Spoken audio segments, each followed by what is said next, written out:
33 தடவைகள் புதிதாக பிறப்பது என்பது அத்தனை தடவைகள் இறப்பதை போலொரு இன்னல்களை அவர் கடந்திருக்கிறார் என்பதை நினைக்கும் போது அவரை இரு கைகளால் ஆற தழுவிக்கொள்ள செய்கிறது என்பன. இன்னும் அவர் தனது படைப்புகளை பிறப்பித்துக் கொண்டே இருக்க போகிறார் என்பது என்னை மீண்டும் மீண்டும் ஆச்சரியப்படுத்திக் கொண்டே இருக்கிறது. புலம்பெயர்ந்துள்ள கட்டட காடுகளின் இயந்திர நெரிசல்களுக்குள் இருந்தபடி இந்த உலகத்தின் அவலங்களுக்கு எதிரான உற்று நோக்கும் கூர்மையுடைய கண்களை ஐங்கரன் எப்படி பெற்றார்?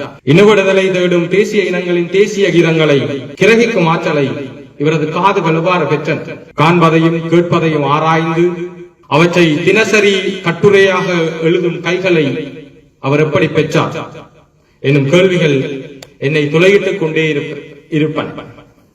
நெஞ்சில் இனவிடுதலை தீயெழுந்து எரியும் ஒருவனால் தானே இவ்வளவு நேர்த்தியாக தன் இனம் சார்ந்து சமூகம் சார்ந்து இயங்கிவிட முடியும் என்கிற பதிலே அந்த துளைகளில் காற்றாக இசையாக என்னை நிறைத்துக் கொண்டிருக்கிறது.